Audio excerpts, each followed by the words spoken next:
Hello बच्चों, चलिए प्रश्न को पढ़ते हैं। प्रश्न में दिया है, मानव में प्राथमिक दंत विन्यास स्थायी दंत विन्यास से इस प्रकार भिन्न होता है कि प्राथमिक दंत विन्यास में निम्नलिखित में से प्रकार के दांत नहीं होते। तो इस प्रश्न की मुख्य अवधारणा पाचन व अवशोषण। तो जो दांत जो होते हैं वो दो प्रकार के होते हैं। एक तो स्थायी दांत होते हैं जो मनुष्य में किशोर अवस्था के बाद जो आते हैं वो हमारे स्थायी दांत होते हैं, और उससे पहले जो बच्चे होते हैं उनमें अस्थायी दांत होते हैं। तो मनुष्यों में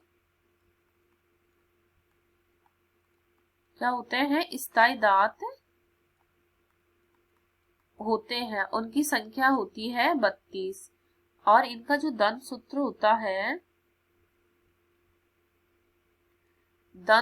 होता है इनका, वो होता है 2 1 2 3 2 1 2 3 के रूप में।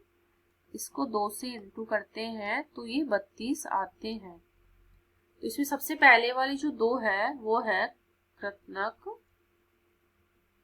कृंतक, फिर है रत्नक।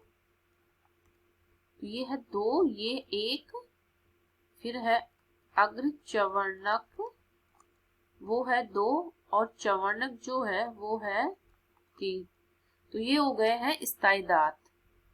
दूसरा पूछा है जो है अस्थायी दांत, जो है जो बच्चों में होता है। तो बच्चों में उपस्थित जो दांत होता है वो अस्थायी दांत होते हैं,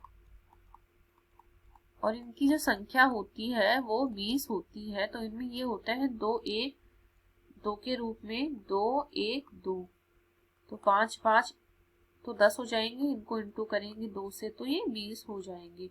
तो इनमें कौन से प्रकार का जो दांत होता है वो अनुपस्थित होता है?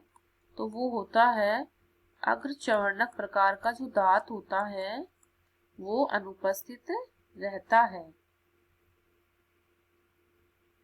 अग्रचवर्णक प्रकार का दांत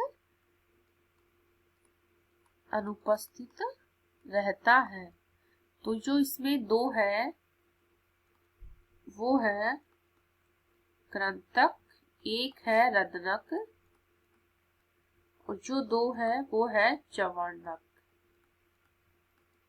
ये है दांत का विन्यास।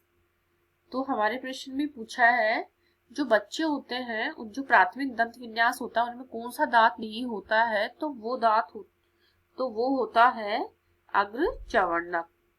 तो ये हमारे बाकी के विकल्प कट जाएंगे। हमारा उत्तर हो गया अग्रचवर्णक। आशा करती हूँ आपको इस प्रश्न का हल समझ में आया होगा। धन्यवाद।